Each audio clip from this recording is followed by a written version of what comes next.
Maestra, usted estuvo en el Ministerio de Cultura y Deportes y yo recuerdo que hablamos el 23 de octubre y usted me propuso un proyecto, no directamente a mí, pero me lo puso sobre la mesa como esto es lo que quiero yo hacer, y a mí me llamó muchísimo la atención porque me pareció que era una semilla muy interesante, digamos, para el desarrollo, pero luego me enteré que aproximadamente 2 semanas después de que hablamos, usted presentó su renuncia. ¿Quiere ampliarnos un poquito por qué? Bueno, más que hablar de la renuncia, a mí me gustaría retomar un poco todo lo que has mencionado. Varias cosas tú dijiste y me llamó la atención esta. Pienso que hay cosas, situaciones que condicionan la vida del ser humano, y pienso que hay 3 grandes aspectos. Uno es el conocimiento, otro es la convicción que se tenga sobre las cosas, y otros son las acciones. Nosotros podemos tener conocimiento de la ley de tránsito. Claro. Sabemos que tenemos que detenernos cuando vemos una luz roja del semáforo, y tenemos que tener la convicción de que no pararnos allí, no hacer ese alto puede significar un choque, puede significar destruir la vida de una persona, un atropellado, etcétera. Pero luego viene el plano de la acción, y es, ¿qué voy a hacer yo si estoy frente a un semáforo? Sé que no tengo que irme, sé que esto puede ser problemático, pero atrás de mí hay un asaltante que tal vez me está amenazando. ¿Me voy o no me voy? ¿Cuál acción voy a tener? Bueno, yo estuve muy poco tiempo en el Ministerio de Cultura, estuve durante 8 meses apenas, ¿verdad? Traté de aplicar, la intención era proyectar ideas recopiladas a lo largo de una trayectoria dentro de la educación musical, de apreciar situaciones que han sido funcionales en nuestro propio país, situaciones que han sido funcionales en otros países, situaciones que son disfuncionales, y tratar de encontrar qué elementos podemos tener con una convicción fuerte en que la educación puede hacer transformaciones en las sociedades, y con una convicción fuerte de que las artes también la pueden hacer. Entonces, tratando de buscar cambios en cuanto a planificación, en cuanto a administración, en cuanto a organización. Entonces hay un conocimiento, hay una convicción, pero luego hay que tomar una acción. Y a veces cuando tú tienes que tomar la acción, puedes encontrar una barrera. Y entonces esa barrera que tú puedes encontrar tiene que probar tu convicción. ¿Hasta qué punto tú te mueves de una convicción que tienes? Y ¿hasta qué punto esa convicción no te deja moverte? O sea, ¿qué tanto tu convicción hace que des el siguiente paso, o por tu convicción tú decides, mejor no continúo?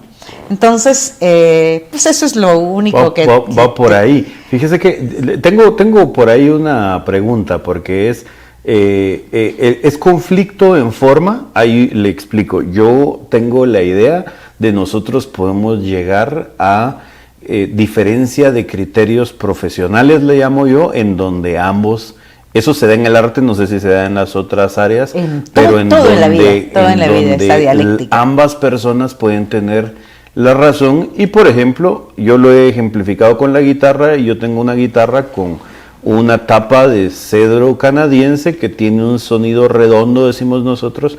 Entonces yo puedo decir, si yo toco a 3 centímetros de la boca de la guitarra, la 4ª cuerda en el segundo traste, que sería un mi, tal vez me estoy yendo muy técnico, pues, pero digamos, la idea es, yo voy a, bajo ciertas condiciones, crear un tipo de sonido, ¿verdad? Un tipo de timbre, ¿verdad? O sea, la guitarra va a sonar de una forma específica, pero puede venir otro maestro y decirme, pero fíjate que yo tengo una guitarra de abeto, entonces yo no tengo que recorrer esos 3 centímetros y tocar la guitarra ahí, sino que de hecho me tengo que meter porque el abeto es más brillante. Son conceptos un poco abstractos, pero la idea es, las guitarras suenan distinto, pero podrían llegar a sonar parecido bajo diferentes condiciones. Claro. Y recuerdo que el año pasado yo me senté a hablar con la maestra Zoila Luz. Ajá. Y yo recuerdo que le dije, maestra, Ethel está en el Ministerio de Cultura y Deportes, eso a mí me parece buenísimo. Y con el perdón de la maestra le tengo que contar que la maestra me dijo, yo no estoy muy de acuerdo con algunas cosas de cómo Ethel piensa. Y yo le dije, yo también pensaba igual, hasta que me fui a vivir a Sudamérica y entendí una dinámica musical que tiene que ver con la cultura, lo que pasa en Colombia de las cartillas de la música, y que si yo nací en los llanos, si yo nací en el Arauca, yo voy a aprender música con mi música llanera, con mis joropos, pero si yo nací en Medellín, yo pertenezco a los Andes orientales, ¿verdad? Entonces yo voy a aprender música con esta música, y si yo pertenezco a Bogotá, pues entonces sí tengo un acercamiento un poco más cercano, valga la redundancia, más cercano hacia las partituras y hacia la música occidental, pero si yo nací en el Caribe, yo voy a aprender con el vallenato, porque yo recuerdo que nosotros hace unos años, maestra, recibimos con usted y con el FLADEM el diplomado de pedagogía musical sí. Contemporánea. Y entonces yo tuve ese primer acercamiento con toda esta forma de ver la música y todo, que yo soy educado en la música académica desde lo eurocentrista, se dice, desde las partituras, desde Bach, desde Beethoven, desde Mozart, y de hecho tengo un curso que se llama Cómo escribir como Mozart, ¿no? Cómo componer. Hice un curso con la Universidad Nacional de Singapur, se llama, que es Cómo componer como Mozart, ¿no?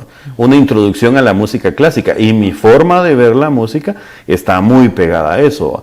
Pero cuando yo me mudo a Colombia y entiendo la dinámica que tienen, y de hecho hago una investigación sobre la música llanera y sobre los joropos, y entiendo que ellos no procesan, a pesar de que manejan la misma tonalidad que nosotros, pues digamos las mismas notas, pues, y todo, que nosotros, entiendo que existen esas enormes diferencias, ¿verdad? Y que hago como clic con el diplomado de pedagogía musical.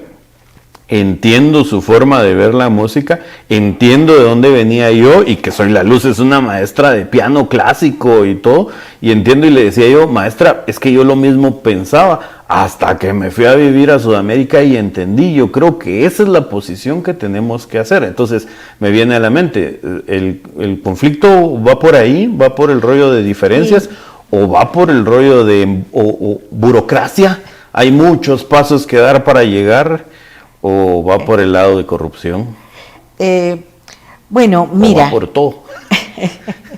No, ese es un tema diferente, pero quisiera más bien hablar ahorita, primero, mis respetos por la maestra Zoila Luz. Sí, definitivamente sí. Una gran admiración, un gran respeto por ella.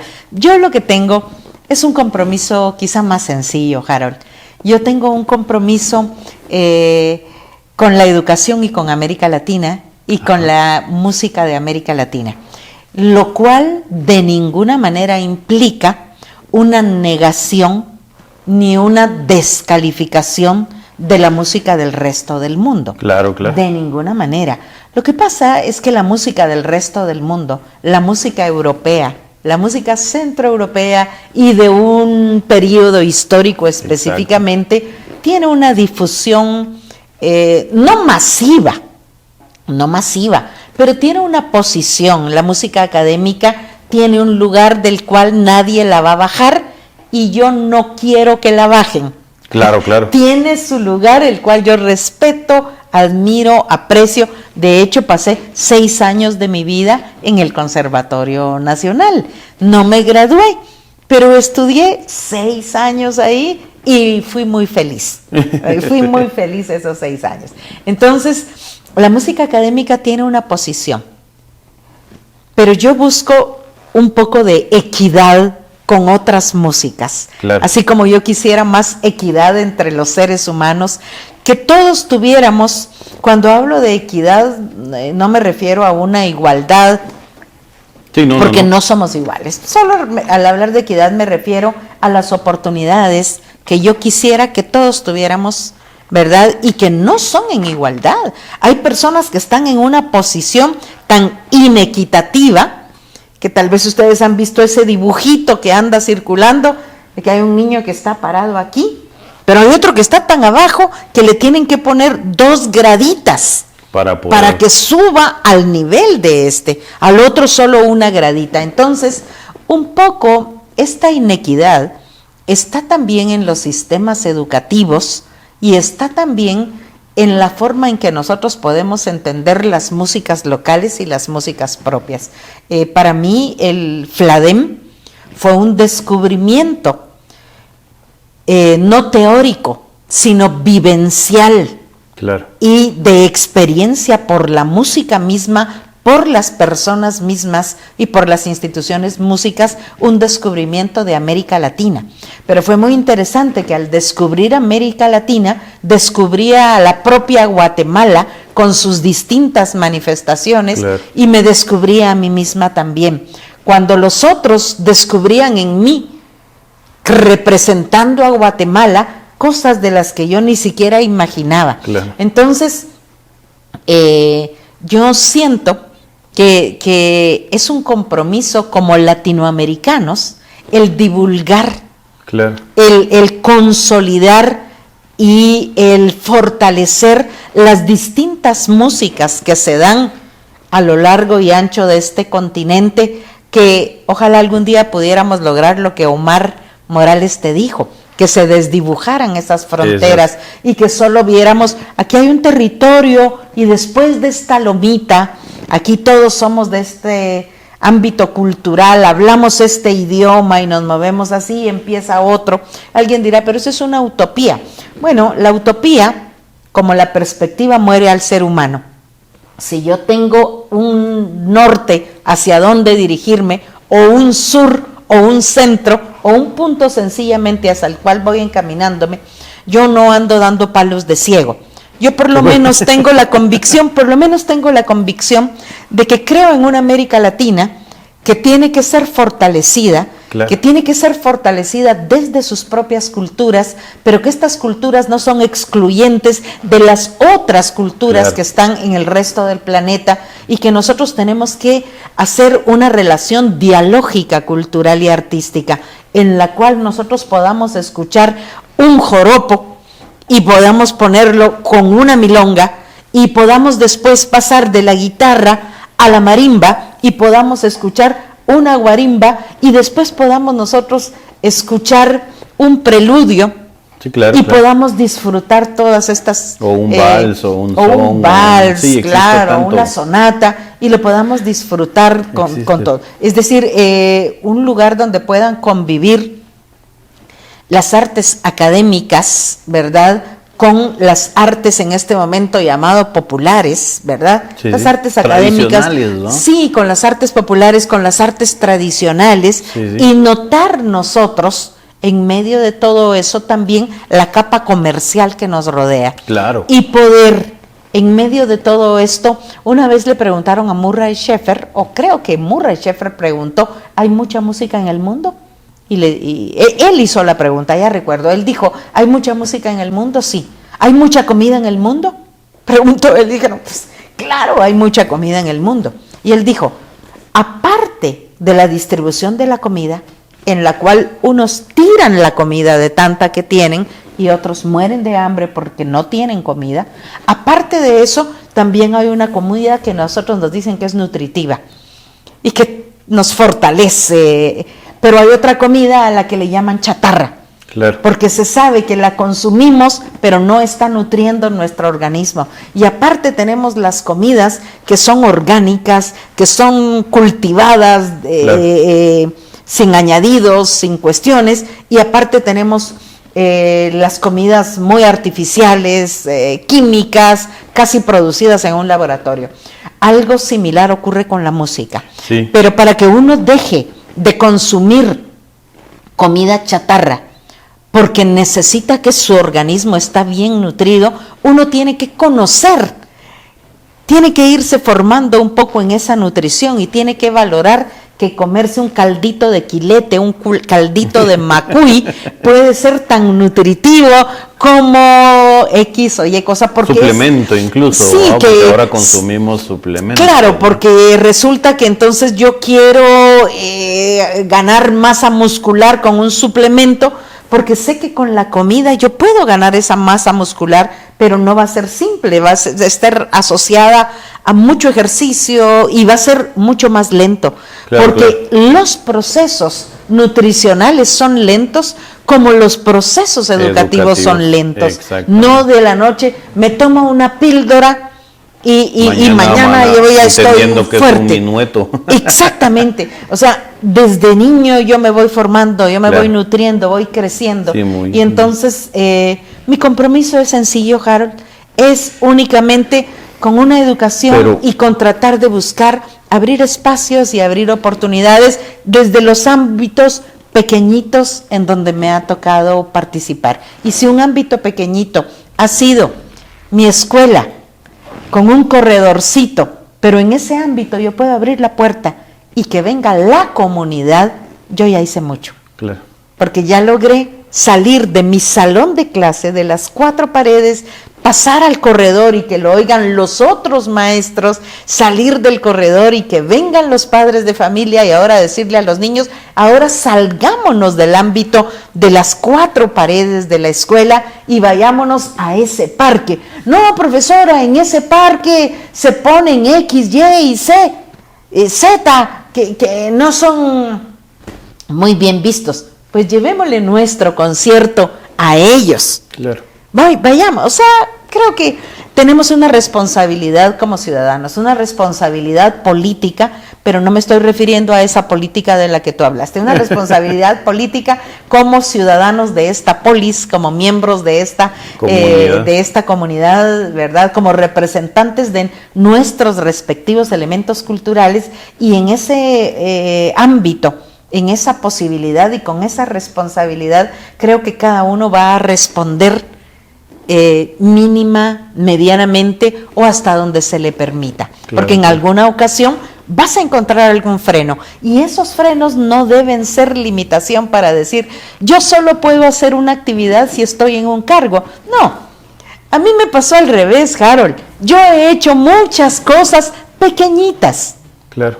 Pequeñas, he hecho cositas pequeñas, pero que han contribuido. Quizá han contribuido. O sea, yo lo que he hecho ha sido tirar semillitas que germinen. No hay necesidad de estar en un cargo público para lanzar esas semillas. No, claro, ¿verdad? Definitivamente. Sí, entonces yo seguiré el tiempo que me queda como persona activa haciendo algo ahí, tirando semillitas por donde se pueda, ¿verdad? Independientemente del lugar donde a uno le toque estar. Hay que hacer esas semillas. Le quiero compartir que, digamos, pues traigo todas estas, me voy a ir un poquito atrás hablando de los joropos y porque a mí lo que me pasó y de esta interacción que tuve yo con la maestra Zoila Luz fue que pude reconocer en ella esa visión eurocentrista de la música. A tal punto que, digamos, en el caso de la música de los llanos, la música tiene una cartilla que es como una especie de libreto para poder entender, como una especie de folleto, un tratado, no sé cómo decirle, pero que tiene un ingreso para que pueda uno entenderlo, en el que básicamente si uno lo ve con la mente abierta, lo que dice es, te voy a explicar con tus herramientas lo que nosotros hacemos para que lo entendas desde tu punto de vista. Pero nosotros no tenemos compases, nosotros no tenemos ritmos, nosotros tenemos pulsos, nosotros tenemos golpes, ¿no? Nosotros tenemos segmentos, ¿no? Binarios, segmentos ternarios. Entonces, cuando hablaba con David de Gandarias, después de regresar acá a Guatemala sobre esto, yo hice el experimento. Y le puse a un guitarrista tocando una adaptación de una canción, que en realidad esta es una composición que hizo un compositor, valga la redundancia, venezolano que se llama Antonio Lauro, y la pieza se llama 6 por derecho. Por derecho es una forma de hacer música de joropos. Entonces le decía yo al maestro, mire, quiero ver qué piensa de fulano, que no lo voy a mencionar, pero que tiene una escuela italiana y una escuela muy formal, entonces la guitarra sonaba muy bonito y todo, y qué opina de Alirio Díaz tocando. Y Alirio Díaz sonaba como sucio, sonaba como diferente, ¿verdad? Entonces, él está haciendo música, me dice el maestro. No, porque y yo, maestro, ¿no será que nosotros estamos viendo desde los ojos de la estética europea lo que no se debe ver así? Porque de hecho Alirio Díaz era alumno del compositor de la pieza, y desde el conocimiento y después de esta investigación, muy pequeña investigación que hice yo sobre la cultura llanera, la interpretación de la pieza de Alirio Díaz es muchísimo más fiel a representar la cultura que la interpretación del otro guitarrista, porque el otro guitarrista tiene una forma, él leyó la partitura y en la partitura dice que yo aquí tengo que tocar piano, entonces toco piano y todo, pero no, tal vez, no voy a cometer el error porque no lo conozco, pero tal vez no adentró completamente a entender que esa era una parte en la que se trataba de mimetizar al arpa llanera, ¿no? O que esta parte venía, porque pues uno al final tiene esas barreras, ¿verdad? Del conocimiento y aunque yo pueda leerlo, entonces yo lo que le decía a Omar era, después de ver todas estas cosas, después de conocerme también con mucha gente, ahorita de último con cubanos y ver la forma en la que están trabajando y todo, a mí me parece que Latinoamérica se está empezando a emancipar de la estética europea y estamos empezando a darle peso a nuestra música. Y hay una frase que me quedó muy grabada de uno de los maestros que me explicó la música de bambucos, ¿no? de allá de Colombia, y que él me dijo, cada vez desdibujamos más la línea entre la música académica, ¿verdad? La música clásica y la música tradicional, me dijo. Y yo, claro, ¿no? Es que al final, y tuve la charla con la maestra Soy la Luz, y yo le decía, maestra, es que esos ritmos, ¿verdad? El bambuco, el joropo, el pasillo, los vallenatos, pero desde la música académica, porque pues yo no puedo dejar de ver la música de esa forma formal, intelectual, que me gusta tanto, y con esa pasión al conocimiento y todo. Es que eso es nacionalismo, me dijo. Yo, no, maestra, porque yo como compositor voy a buscar recursos, ¿no? Y como hablaba con David de Gandarias en el episodio con él, como compositor voy a buscar mi lenguaje. Y mi lenguaje en el caso mío guatemalteco es, de hecho, latinoamericano, pues, guatemalteco colombiano o colombo guatemalteco, como no sé cómo se deba decir o como. Pero entonces ese es latinoamericano, y de hecho tengo pendiente lanzar un disco al que le llame exactamente así, latinoamericano, donde hay arreglos de música de marimba, donde hay bambucos, donde hay joropos, ¿no? Donde hay, que no son míos, son prestados, los arreglos de música de marimba, algunos sí, otros son de arreglistas guatemaltecos, pero desde la guitarra yo le llamo latinoamericano, ¿no?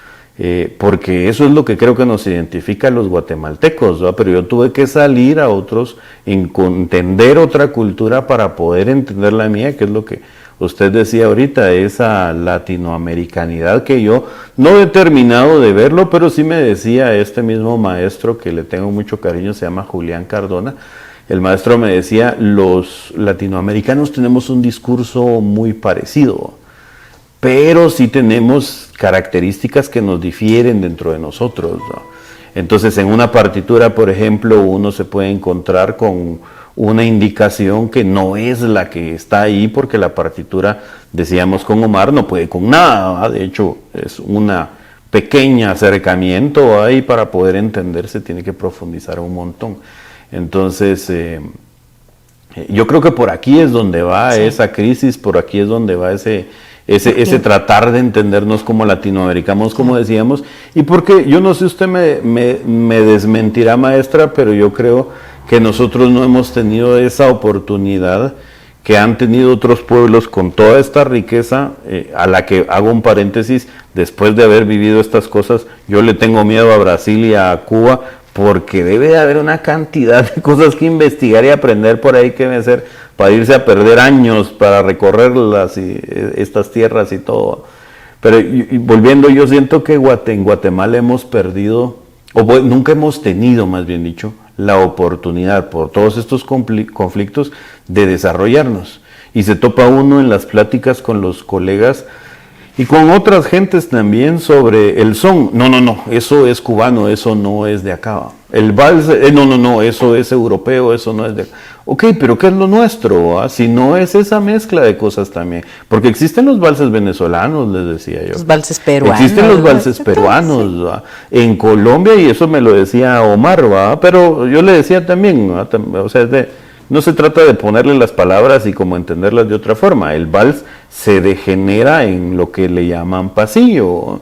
Entonces, sí, no usemos la palabra degenera como que se volviera menos, sino como que seguramente viene un compositor y dice, yo no quiero utilizar lo que ellos están utilizando y como yo tengo aquí algunos recursos indígenas, le voy a meter estas cosas y lo vuelvo una cosa distinta. Entonces yo siento que nosotros estamos peleados con esas identidades y estamos peleados por las cosas incluso que suceden, que eso lo hablaba con Martín Corleto, por ejemplo, a la hora de componer Noche de Luna entre Ruinas, ¿quién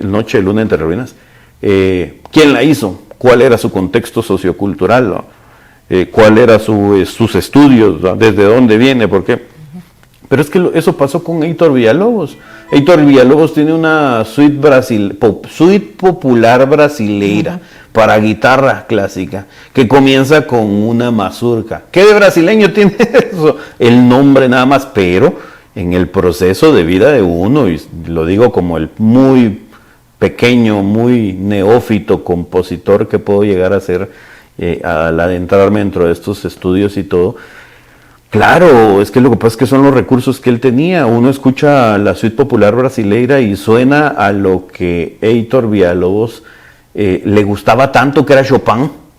Suena a Chopin esa suite, ¿no? Y es entender, pero conforme van pasando los años y sus composiciones, él va incluyendo, pero no desde ese conflicto que sucede en Europa, de yo necesito crear una identidad nacionalista para que peleen y por los recursos, y yo qué sé, sino desde los recursos como compositor a la hora de encontrar una identidad, que no sé si eso pasa en los otros continentes, pero en América es mucho la búsqueda de nuestro lenguaje, y la búsqueda de nuestro lenguaje pues debería de concluir en somos toda esa diversidad, ¿verdad? Entonces yo no sé qué piensa usted con respecto a que no hemos podido desarrollar eso. Sí, bueno, es un tema tan amplio, ¿verdad?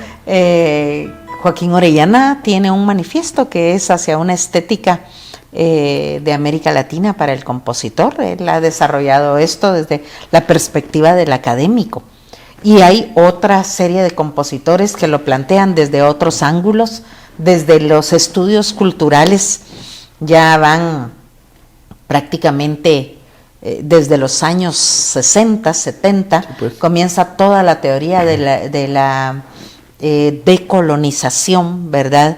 Y la decolonización no como una ruptura y negación de todo lo europeo o de la imposición cultural, sino como una búsqueda de equiparación de la cultura propia. Recordemos que América Latina es el producto de este golpe tan fuerte que fue la invasión y de cómo se vivieron etapas como la búsqueda de la anulación completa de las culturas, claro, que estaban acá. Entonces vemos cómo hay momentos en que se ha buscado una aniquilación cultural desde la perspectiva hasta física. América Latina ha sido víctima de genocidios, ¿verdad? Claro. Genocidios físicos, genocidios culturales, pero por otro lado no está solo la aniquilación. En otras ocasiones los mecanismos que se han utilizado han sido los de la invisibilización. Entonces no dicen, pues, no, yo no te mato a ti, no destruyo eso, solo sencillamente no te doy el espacio. Mire, yo quiero tocar aquí mi guarimbita. No. No, porque este es un escenario privilegiado solo para este tipo de música. Tú ándate a tocar a la fiestecita de barrio, claro, ¿verdad? Pero no aquí. Entonces ha habido una anulación por se ha usado ese mecanismo. Se ha usado el mecanismo de la invisibilización. Se ha usado el mecanismo de la descalificación. Tú tocas, sí, pero eso no contratamos a la gente que toque eso, no te damos el espacio, ¿verdad? No suena en la radio, no puedes grabar. Y otro mecanismo también puede ser la globalización. Es decir, ¿cómo quieres tú que se oiga la música de ese pueblito donde tú vienes? No, piensa en grande, piensa en la música que llegue a todo el mundo, y a todo el mundo no le gusta tu pueblito, a todo el mundo le gusta esto. Aquí te doy, este es el molde. Así, si ¿tú quieres, Harold, que te oigan en todo el mundo? Sí. Entonces sigue este molde. Claro. Pero yo traía esto. No, ¿lo quieres o no? Entonces vemos que estos mecanismos están allí, pero también ante todos estos mecanismos hay antídotos, hay formas de resistencia. Tenemos pueblos que ni siquiera con bombas han sido destruidos. Ahí están y se vuelven a levantar y nos hablan en su idioma. Sabemos que la partitura no es la realidad de la música. Por eso cuando nosotros vamos a Livingston y escuchamos tocar y le decimos a alguien, a un gran transcriptor, escríbelo, se queda así. Y dice, está 4, está 6, cambió de compás, ¿qué pasó? Aquí no haya cómo escribirlo. Y lo termina transcribiendo de la forma más aproximada que sus saberes occidentales. Es una maravilla la notación musical, es una de las maravillas de la civilización. De la humanidad. Sin embargo, no es perfecta. No. ¿Por qué? Porque respondió a una nomenclatura. De hecho, el compositor contemporáneo ya no puede sujetarse, compositor académico contemporáneo, necesita una cantidad de grafías adicionales para ilustrar su representación simbólica musical. Y la representación a símbolo musical de la música de los distintos pueblos no siempre puede ser atrapada y aprisionada. Entonces, venir a juzgar con criterios de un esquema cultural, los criterios del otro, nos puede hacer caer en situaciones que no son las correctas. Sí, por ejemplo, si yo le pregunto a la persona A, ¿tu mamá es la mejor mamá del mundo? Me va a decir, mi mamá es la mejor del mundo. Claro. Y le pregunto a la persona B y me va a decir, no, mi mamá es la mejor del mundo. Y yo digo, bueno, traigamos a las mamás a que peleen aquí. No. Les ponemos guantes ahí. Para Harold, su mamá es la mejor madre que pudo haber, o que puede haber.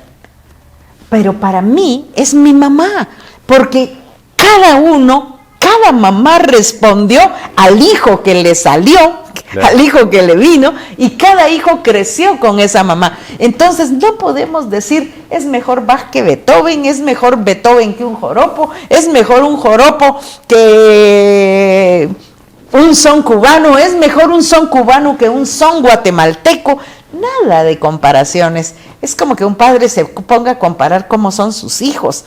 Si la maravilla está en que cada uno sea diferente, en que cada quien responda diferente, en que uno le saque las canas verdes y el otro le saque las canas amarillas y el otro no le saca canas. Entonces, todas estas situaciones, creo yo, que tenemos que verlas a una luz más contemporánea.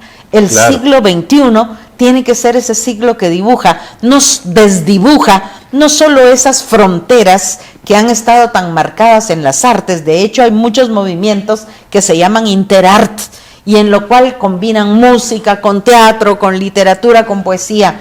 Los sistemas educativos tratan de desdibujar el encasillamiento que se ha tenido, matemática, idiomas, ciencias sociales, para tratar de ver áreas de aprendizaje, áreas de conocimiento. De hecho, el aprendizaje de todas estas músicas de América Latina, como en su momento la literatura, que tuvimos el boom de América Latina y ahora se dice que estamos en el segundo boom literario, de igual manera hay también un redescubrir de una didáctica y de una pedagogía de las maneras de transmisión en América Latina, porque si nosotros tenemos una forma de tocar una marimba que es en Guatemala un instrumento colectivo, y está ahí, esa forma de transmitir es una forma propia de América Latina, propia de Guatemala. Y dice, pero no es igual en Quiché que en Sololá. No es igual, y por suerte. Claro. Pero las dos son efectivas porque sigue habiendo grupos y ahí están. Entonces, eso implica que hay otras maneras de aprendizaje y que no son las tradicionales que nosotros encontramos en una didáctica magna de Amos Comenius, por ejemplo. Entonces, este siglo nos está probando con todo. Nos está desdibujando la forma en la que el humano y la máquina se relacionan. Nos está desdibujando las fronteras entre las generaciones. Ahora ya no es el adulto, el anciano que tenía la sabiduría y el joven ignorante que no sabía nada. No, se tiene que acercar de igual manera. Los distintos géneros musicales se van acercando, se van abrazando, pero en todo esto, mi maestra Violeta de Gainza decía, todas las cosas están por ahí, están dadas en este momento. Ahora, ¿qué tenemos que desarrollar? Criterio. Entre tanto que tenemos para elegir, tenemos que aprender a desarrollar ese criterio. Y así que eso es lo que yo le digo a nuestra audiencia. Elija usted. Sí, algo por ahí. Maestra, sí, que quiero que nos amplíe un poco el personaje de Violeta, porque yo lo he escuchado un montón y creo que es necesario que lo conozcamos, principalmente también como para establecer, digamos, esos puntos de referencia, porque lo hablábamos con Daniel Ovalle sobre cómo en realidad uno trabaja también, lo que hablábamos de los niños, sobre personajes a los que admiro y que no necesariamente tienen que ser de aquí de Guatemala, pueden ser de Latinoamérica, pueden ser de Europa, pueden ser de Asia, pueden ser de cualquier lado. Y yo creo que a nosotros es necesario que conozcamos un poco más del personaje Violeta. ¿Cómo podría resumírnoslo tal vez? Porque yo sé que podríamos hablar un capítulo entero de la maestra. Entero sobre la maestra Violeta. Seguro, sí, que lastimosamente ya no nos acompaña porque pues en julio del año pasado entiendo que falleció y pues sí, ¿cómo nos lo acercaría? Violeta de Gainza es una de las más notables pedagogas latinoamericanas. Ella nació en Tucumán, Argentina, y dedicó toda su vida a algo más que dar clases. Normalmente nosotros solo somos apasionados y ahí que toque, ya sabe otra canción, ya sabe otra obra, qué bien, cómo ha avanzado este joven. Violeta no solo transmitió y no solo logró que sus estudiantes desarrollaran de una gran manera, sino que ella se dedicó a reflexionar. Decía, ¿qué está pasando en la mente de mi alumno cuando él logró mover los dedos para acá y para acá? ¿Qué estaba pasando en su corazón? Porque él responde de tal manera, y todo esto que ella fue reflexionando y que lo fue reflexionando de una manera genial, porque no era una persona de una mirada corta, sino era una persona de una mirada muy profunda, y además de una excelente formación musical, y que ella buscó complementarla con formación pedagógica, con formación psicológica, con formación en teoría cultural. Entonces, con todos estos elementos que enriquecen su formación, ella escribe, que es otra situación que nosotros no hacemos. Actualmente se habla mucho para el educador de la investigación-acción y de ir viendo y documentando lo que hace. Violeta hizo esto toda la vida. Y ella pasó documentando las respuestas de los niños, entrevistando a maestros, pero además Violeta fue una gran gestora cultural. Y una de las grandes maravillas que gestó fue un gran movimiento a nivel latinoamericano, que es el Foro Latinoamericano de Educación Musical. ¿Y qué particularidad tiene? Violeta decía, bueno, Europa en su momento desarrolló, y tenemos nosotros a Karl Orff, tenemos a Edgar Willems, tenemos nosotros a tanto pedagogo, tenemos a Suzuki, ¿verdad?, que nace en Japón pero desarrolla su trabajo en los Estados Unidos. Tenemos a todos los educadores musicales de una escuela actualmente llamados los clásicos de la pedagogía musical, pero no se hace nada en América Latina. Teniendo tanta riqueza. Exactamente. Entonces Violeta comienza a decir, ¿cómo transmitimos en América Latina? ¿Cómo se gesta la educación musical? ¿Qué hace una persona cuando no tiene nada para poder trabajar? ¿Qué hace una persona a la que le dicen ahí, le juntamos a los 300 muchachitos, profesor, porque a usted solo lo nombraron para dar 2 periodos de clase y nosotros queremos que le dé a toda la escuela? Entonces se nos ocurrió la genial idea que vamos a sacar a los 300 al patio y usted mire ahí qué hace con los 300. Y eso, hay educadores aquí en Guatemala que se han enfrentado a eso y se han enfrentado exitosamente. Claro, claro. Pero que no venga alguien y me diga, entonces contratemos a un maestro para 300 estudiantes. No, eso ha sido una situación anómala de la que se ha salido, pero que no es la condición ideal. Entonces, esta reflexión sobre esta realidad de Latinoamérica, donde no nos contratan, donde nos contratan para grupos grandes, donde resulta que llega un niño que tiene el influjo de los medios de comunicación, pero él también viene de un pueblo y él toca otro tipo de música. ¿Cómo rescatar todos esos bagajes, todas esas apuestas que han hecho la cantidad de educadores que tenemos en América Latina? ¿Cómo reflexionar sobre esta historia de la pedagogía musical latinoamericana? Todo eso es parte de la labor de Violeta, o sea que tiene una parte de un análisis científico sobre el aprendizaje musical, tiene otra parte de un análisis contextual donde nos llama a movernos y tiene una parte de un análisis de acción donde nos dice, educador musical, usted no se quede en esa silla, no repita lo que todos están diciendo, claro. Cree, cuestione, discuta, experimente, pero no se quede todavía en la experimentación, escriba esa experimentación, sí, pues, ¿qué fue lo que quedó de la experimentación? Para que pueda eso ser útil a otro, no para que el otro lo tome como un calco y una repetición, sino para que el otro diga, esto le funcionó, vamos a ver si a mí también, a mí no me funciona, yo escribo que a mí no me funciona porque tal condición no está dada. Claro. Entonces, claro, sí. Y esto es una generación y una producción de conocimiento que nosotros tenemos que hacer, y en esa producción del conocimiento va a venir una valorización de nuestro propio quehacer.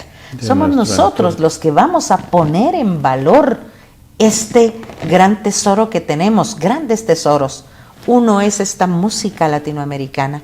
Otro es que esta música es parte de esta gran cultura, pero que esta cultura no es homogénea, es una cultura diversa, una gran variedad de culturas que necesitan y todas tienen sus propios mecanismos de transmisión. Claro. ¿Verdad? Entonces, vernos así, en esa dinámica, creo yo que nos va a ayudar a superar esta atrofia cultural a la que tú nos retas, porque no está atrofiada, solo está invisibilizada, está oculta, está necesitada de agüita para regarla. Para regar, para crecer. ¿Sabe qué, maestra? Luego, y sí, la palabra atrofia viene, por ejemplo, en el caso de las cuestiones musculares, cuando algo no se usa. Ajá. Cuando algo no se usa, se va atrofiando hasta que desaparece. A nosotros eso nos pasa. Me pasó a mí un accidente de moto en el que estuve en 2 años en un proceso de recuperación, me hicieron 2 intervenciones quirúrgicas, ¿verdad? La fisioterapia y todo, y uno ve cómo la pierna, digamos, después del accidente empezó los músculos como no lo usa, le pasa a los astronautas. Los astronautas tienen que hacer no sé cuántas horas de ejercicio en el espacio, porque no solo se les atrofian los músculos, se les atrofian los huesos también, ¿no? Y entonces me viene a la mente ahorita que usted nos hablaba de esto y de la maestra Violeta, esta dinámica mi instrumento es la guitarra clásica, sí. Y se llama guitarra clásica porque nace específicamente en la época clásica, ¿verdad? Y la dinámica en la que se da por un lado también, esa dinámica europea de, ay, como Beethoven compone así, entonces yo voy a... Y como la dinámica personal también, me viene a la mente, por ejemplo, el caso de Carulli, que es un compositor, guitarrista italiano, que antes de ser guitarrista fue chelista, y que entonces de ahí se desarrolla una línea de ver la guitarra, ¿verdad? Pero yo insisto, desde lo que yo he aprendido en la música europea, muy racional, muy estructural, ¿verdad? Muy arquitectónica a la hora de construir. Yo voy a poner esto aquí, acá lo repito, aquí lo varío, ¿verdad? O sea, hago una variación, ¿verdad? Aquí lo desarrollo, aquí, o sea, todo este discurso de hacer la música. Pero la guitarra migra a España, digamos, o nace en España, más bien dicho, y la adoptan los gitanos y la adoptan los flamencos, ¿verdad? Y crece, pero crece de la mano de la transmisión de boca en boca, de padre a hijo, a nieto, ¿verdad? A bisnieto. Y me viene a la mente un taller que recibimos hace muchos años en el que nosotros le dijimos al guitarrista, era sobre música flamenca, qué era lo que estaba haciendo. Porque el maestro tocaba y mire maestro, en esa parte utilizó usted alzapúa, que no sé, espérate, déjame ver, sí, eso fue, y mire maestro, en esa parte usted estaba tocando ahí modo frigio, espérate, déjame ver, sí era eso, hasta que a una chica se le ocurrió preguntarle, maestro, ¿usted de cuándo toca guitarra? Y él, no, yo eso no lo sé, o sea, eso, yo no tengo un momento, nos dijo, él era de una familia muy importante en Valencia, yo eso no tengo un momento en la vida donde yo haya agarrado la guitarra y haya dicho voy a aprender, nos dijo. Porque en mi familia esto es parte de nuestra cultura. Tocan mis hermanos, tocan mis tíos, mis primos, toca mi papá, tocan a mis abuelos, o sea, tocamos todos. Entonces yo no tengo un momento en el que yo haya agarrado la guitarra y haya dicho voy a aprender, ¿no? O sea, solo fue una cuestión ahí, parte de mi cultura, ¿no? En el momento en el que yo me acerco a la música latinoamericana de los distintos, y digamos en este caso, pues por mencionar los joropos, pasa exactamente lo mismo, es parte de su día a día, ¿va? Pero no solo ahí, también en el Caribe, sí, o sea, pasa, y entonces yo quiero traer a esto porque, digamos, o traigo esto porque quiero traer la idea de que en Guatemala nosotros miramos, por esta falta de identidad, siento yo, la música como algo que se tiene que enseñar como las matemáticas. Como el niño no sabe qué es 2 más 2, entonces hay que enseñarle el concepto, y luego ese 2 más 2 podría ser 2 por 2, y entonces se vuelve una multiplicación, y el niño va aprendiendo, ¿va? Mientras que hay culturas donde es parte de la interacción, algo que me pasó en Santa Marta, en el Caribe colombiano, es que encontramos grupos de gente tocando música y yo estaba buscando dónde estaba con lo que estaban pidiendo dinero o qué, hasta que me detuve y fue como, no, es que ellos son amigos que se juntaron y están haciendo música, vallenatos, ¿verdad? Y todo, y eran 3 grupos en la misma playa, y yo no terminaba de procesar pero ¿qué están haciendo?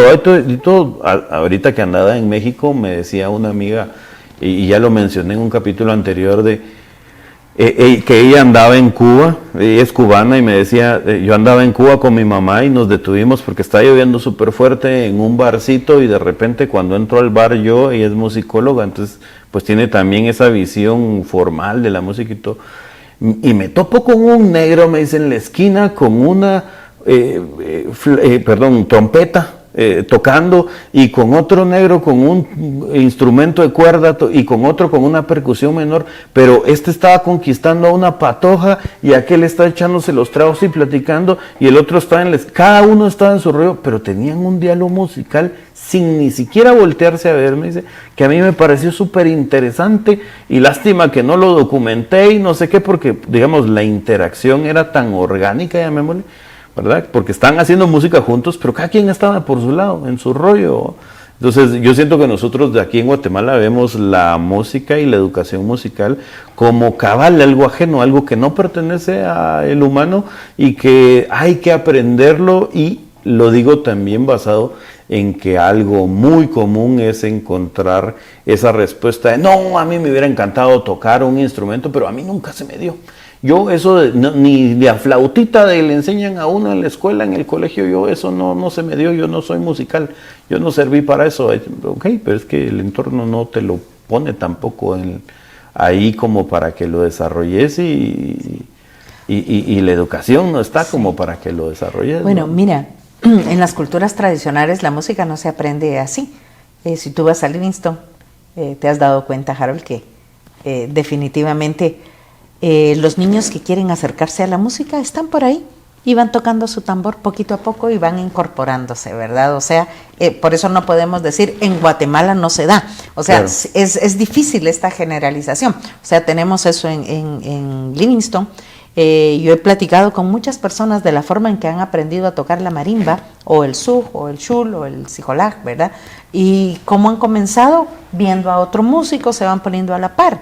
Recordemos nosotros cómo aprende el músico popular. El músico popular generalmente se pone a la par del otro y le dice, vos quiero tocar, préstame tu guitarra. Y van jugando, va siendo muy espontáneo. O sea que el problema ha sido en los patrones de los sistemas educativos escolarizados, donde se nos dice primer grado usted lleva esto, en segundo toca tales escalas, en tercero tales escalas más una obra del periodo romántico, una del clásico, una del barroco, y te van haciendo todo tu diseño curricular. Entonces, en este momento, por eso te digo que el siglo XXI es de un calibre de reto, porque veamos nosotros que ya desde finales del siglo XX comenzó la música popular a darse institucionalmente, y la tendencia en América Latina es a que los conservatorios están incorporando la música popular, ¿verdad? La música tradicional con sus formas propias de aprendizaje en los países en donde la formación musical está en las universidades lo están incorporando. Sí, claro. Y de hecho yo tuve la oportunidad he estado 2 veces en la Universidad de Villa María, en Córdoba, Argentina, y es una universidad que su nombre ellos dan la licenciatura académica en música popular. Mira el nombre del título, es licenciatura académica en música, formación académica en música popular. ¿Y por qué le pusieron académica? Porque que ellos querían buscar, y ahí tú ves a los jóvenes practicando milongas, practicando gatos, practicando una gran cantidad de formas musicales argentinas y del resto de Sudamérica sobre todo, y lo están haciendo, pero con una gran definición, con una gran disciplina, pero dentro de un ambiente también suelto, dentro de un ambiente que favorece la experimentación y la ejecución musical. Es decir, esta tendencia, yo espero que algún día llegue a Guatemala también. Es decir, pero para eso... Justo eso iba, maestra. ¿Cuánto nos falta para empezar a implementarlo? Porque Harold, eso es la yo ya he puesto mis semillitas y seguiré poniéndolas. Te invito a que tú pongas las otras. Ese programa del que tú me hablaste, que querías poner en el conservatorio, hay que luchar por ese programa. Síguelo desarrollando, ármalo. Sí, sabes que hablé con todo mundo, me conseguí música de El Salvador, de Costa Rica, de acá de Guatemala, conseguí música en Colombia, ¿verdad? Pues de eso se trata, Harold. Sí, conseguí. Tú terminas de armar el programa, lo platicas con el director lo tiene que platicar con formación artística, tienen que lograr que llegue un acuerdo.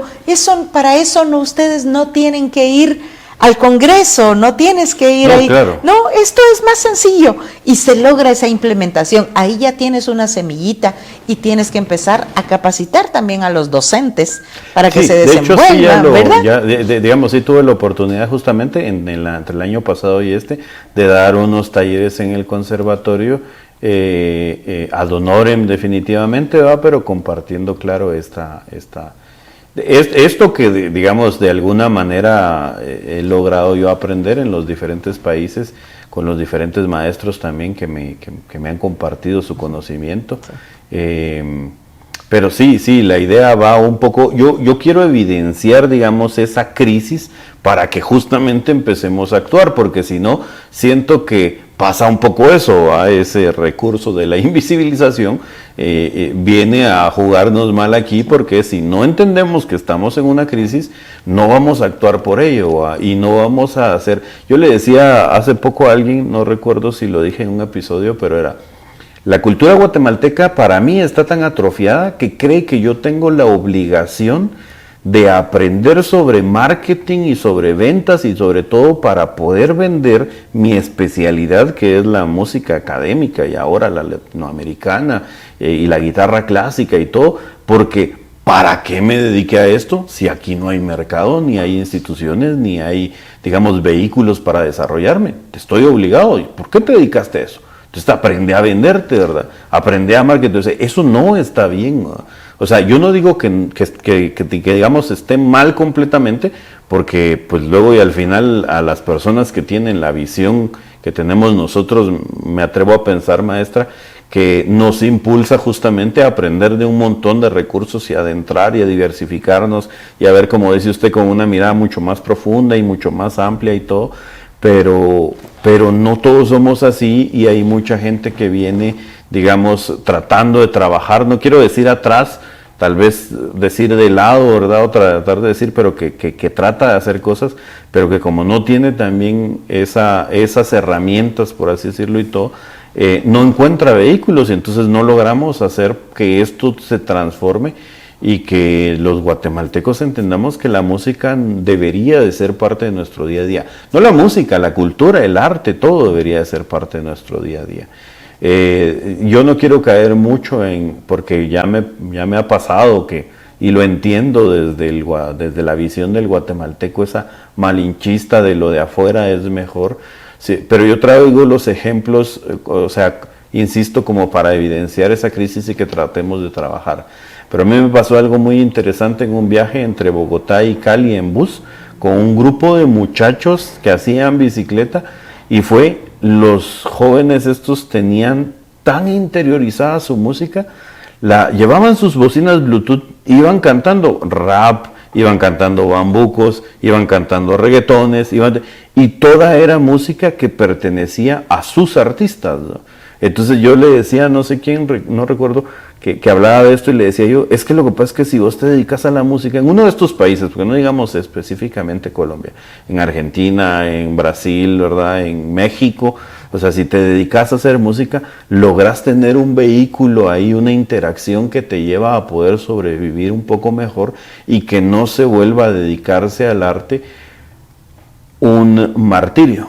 O sea, que el que se dedica al arte no sea un mártir, de las condiciones del país donde vive. Yo hablaba sobre esto con Valdivieso del teatro, por ejemplo, y de que hace aproximadamente unos 10, 12 años, no recuerdo, una amiga que está en una compañía de una universidad privada aquí en Guatemala, me pidió que le hiciera una canción para una escena. Y cuando empezamos a platicar sobre esto, me decía ella, es que lo que pasa es que nosotros ensayamos durante 3 meses para montar una obra en la que en cada presentación, que tampoco van a ser miles de presentaciones, sino unas cuantas, nos vamos a ganar 50, 60 quetzales por presentación, ¿no? Y eso no es para nada sostenible, ¿no? O sea, eso es, sin embargo, en Ciudad de México en 2019 yo me encontré con un enorme cartel que, si mal no me equivoco, decía: este año se han presentado 50,000 obras de teatro en esta ciudad, y cerca del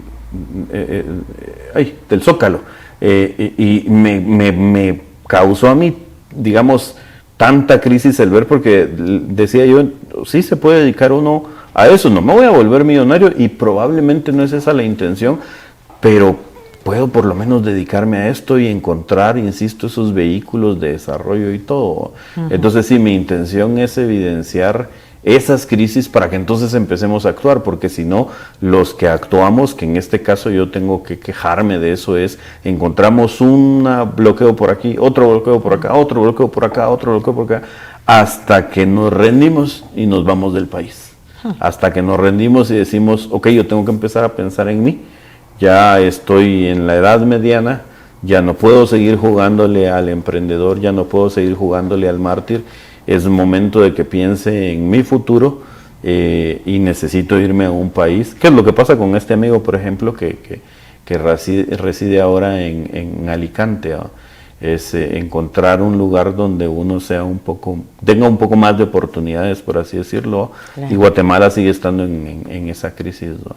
Sí, me parece que es un gran punto el evidenciar la crisis. Creo que es muy importante que eso se haga, y lo que tú hablas de la migración, lo vemos en todo ámbito, ¿verdad? Sí. Una migración netamente para sobrevivir, ¿verdad? Y cuánta persona ha tenido que saltar ríos, montañas, selvas para llegar a otro país, ¿verdad? Y también tenemos esa migración cultural en la cual una persona se va llevando su música, su cultura, para que poderla compartir en otro lugar.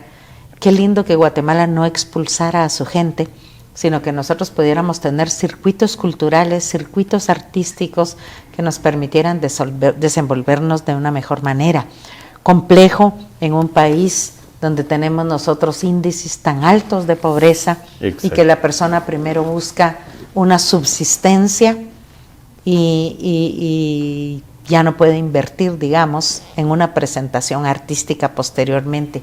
Entonces, toda iniciativa que se haga, creo yo que va a ser bienvenida, y esta iniciativa que tú estás haciendo me parece que contribuye, ¿verdad? Gracias, a que analicemos, a que comentemos sobre todo eso, ¿verdad? Y sobre todo a que propongamos algunas soluciones, algunas ideas, y a que nos comprometamos a colocar esas semillitas aportar nuestro granito de arena, dijéramos.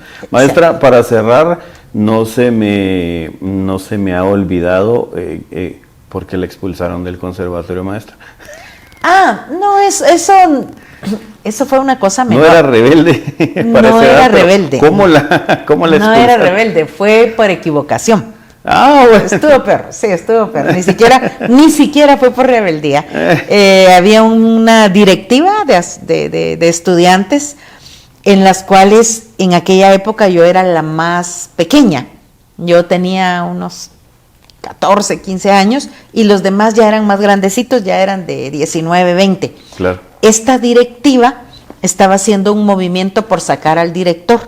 Okay. Y entonces resultó que hicieron el movimiento, pero no se logró, y entonces el director lo que dijo fue: todos los de esa directiva se van, no pueden volver a inscribirse. Era como el mes de septiembre, nos examinamos de finales y en enero no iba a haber inscripciones. Entonces fue cuando en esas vacaciones yo entro a la normal de música.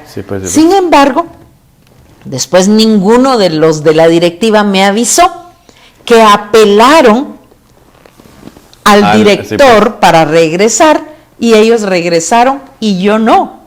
Yo fui la única, ni me avisaron, no me tomaron en cuenta, yo me quedé fuera. Si no, creo que yo hubiera regresado.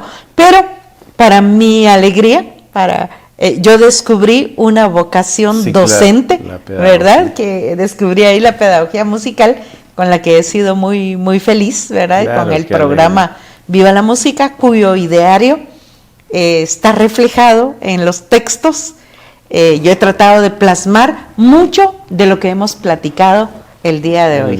Sí, ahí está. Maestra, ¿qué futuro le ve usted sabiendo que Guatemala tiene toda esta crisis y todo, pero que yo lo que sí he visto justamente es eso? Hay mucho educador musical, he visto la cantidad de gente que se inscribe a la escuela de maestros de música y todo, que no estoy ahorita al día de cuál es la crisis en la que están, porque sé que justamente pues se había eliminado la carrera de música, entonces también se había eliminado la carrera, ya no era magisterio, sino que iba a ser, no sé cómo era la cosa, pero sé que hay mucha gente interesada y que de hecho esa es una vía de que encuentra a alguien que quiere ser músico y es entrar para que me enseñen a tocar varios instrumentos y todo por ese lado. Sí. ¿Qué futuro le ve usted a...?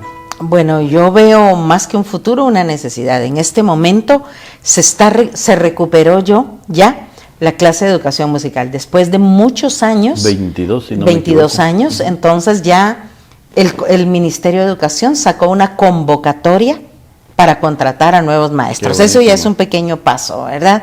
Entonces esto implica que poquito a poco, no podemos esperar que de la noche a la mañana 22 años se resuelva den la vuelta. Cambio, claro. Así como llevó 22 años que los niños fueran, los de quinto ya no llevaban música, luego los de cuarto, luego los de tercero, ahora van a empezar los de parvulitos, van a llevarla, luego los de primero, imagínate, van a pasar 12 años para que vuelva un niño desde parvulitos a haber llevado todo su sistema educativo, pero a la vez se tienen que fortalecer. Ahora las personas que estudian en la normal de música no pueden dar clases de música según la ley, porque no son maestros, ahora son bachilleres, entonces tienen que ir a las universidades, pero como no venían suficientes bachilleres, algunas universidades habían cerrado las carreras de profesorado, se mantienen un par de profesorados por allí.